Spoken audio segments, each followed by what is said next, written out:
Hello! Welcome to All Essays. Reach your academic heights. My name is Julie and I will be your instructor as we read through Alternatives to Economic Globalization. The article source is embedded in the video description below. Feel free to read along. Please note that you can get a custom, plagiarism-free essay for as little as $10 a page at All Essays. The link is in the description.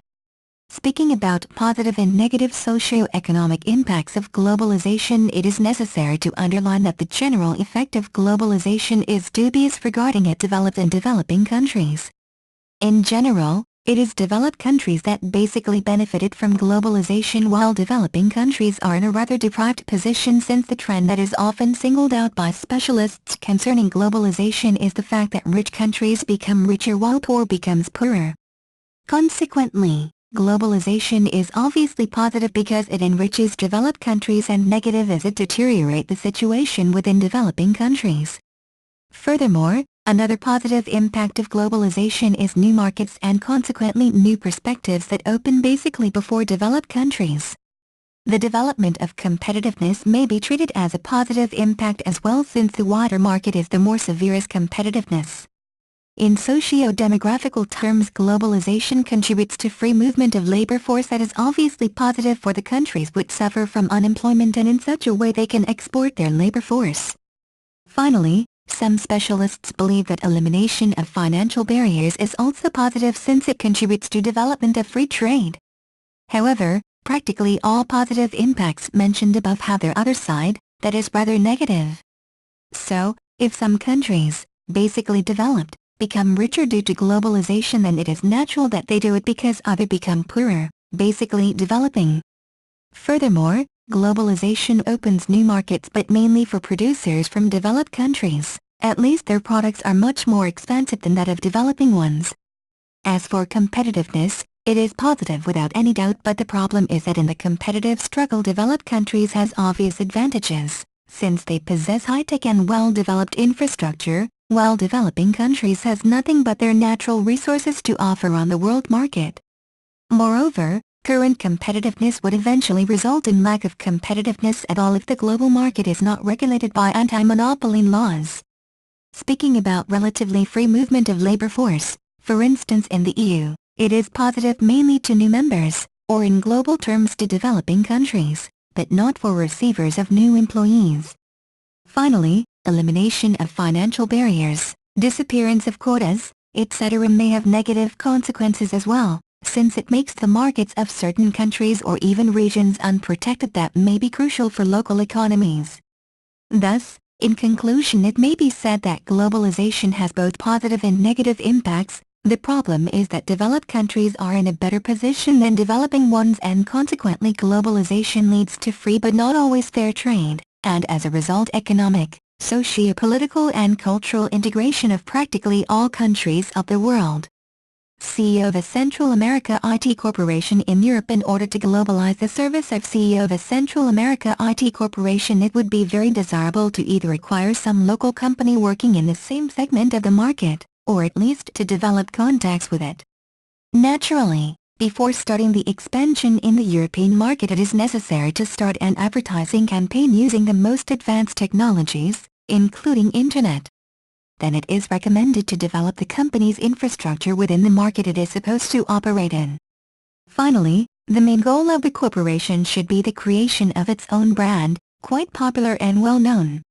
Otherwise, if the corporation possessed enough financial resources, it would be possible to acquire some brand famous in Europe. Trade barriers related to globalization. In fact, the trade barriers that are related to globalization are rather a response to the countries which aims at the protection of the local market from the expansion of foreign corporations. Traditionally, among the main barriers are named financial ones, such as taxation that is to a certain extent unfair for domestic and foreign corporations. For instance, it is observed textile and clothing industry in Bangladesh, for instance, where foreign investments are strictly limited by local legislation and where an overwhelming part of the market is controlled by domestic companies. Another significant barriers to globalization are different quotas existing in some countries. For instance, the recent arguments concerning Chinese food export to Europe in this quotation is quite eloquent illustration of the problem. Finally, it is possible to mention such a tool as anti-dumping that traditionally protects local producers from foreign expansion, as it happened to Russian metallurgic export to the US, for instance, when American companies insisted on anti-dumping of Russian products. Examples contributing to expand the globalization. Basically, it is contemporary technologies and free trade that contributed the most significantly to expand of the economic globalization. So, among them may be named Internet and the rapid development of IT that made geographical borders disappear in international economic relations. At this respect, another factor that contributed to expand of globalization is in a way the effect of the previous ones, and it is free trade. The global economy has never experienced such a development of trade relations between the country and so rapid elimination of financial barriers in free trade.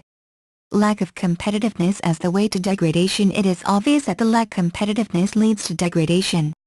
In fact, there are a lot of examples when some corporation, being a monopoly, controlled whole branches of economies of certain countries, but eventually they degraded. Such a trend is particularly dangerous in the conditions of globalization when the effect would be global. The reason why lack of competitiveness leads to degradation is quite simple, since lack of competitiveness implies that there is no need to improve the quality of products or services because consumers have no real alternative and they will buy a product or service offered regardless its quality. Bibliography 1. Albertson, S. World Economy. Ottawa, Kingston Books, 1999. 2. Coopers, Jean Lebrand, M. Generating Economic Growth Through Young Technology Companies. New York, New Publishers, 1997. 3. Danaher, C. 7 Arguments for Reforming World Economy. London, Routledge, 1999. 4. Gomery, R.E. Globalization, Causes and Effects. New York, Touchstone, 2002. 5. Kerr, M. Global Economy and the Third World. New York, New Publishers, 2001. 6. Roderick, D. Alternatives to Globalization. New York, New Publishers, 2002. 7.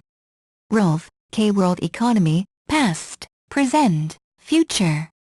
London, Routledge, 2000. 8. Stewart, L. Globalization and Alternative Ways of Development. New York, Routledge, 2001. 9. Terry, P. Trends of the World Economy. New York, Guilford, 2000. 10. Vanderbilt, K. Essays on the Future of the WTO, Finding a New Balance. London, Routledge, 2000. 11. Weiler, J. The EU, the WTO, and NAFTA, Towards a Common Law of International Trade. New York, Guilford, 2002. 12. Weiler, J. Alternative Ways of Development of World Economy. New York, Guilford, 2000.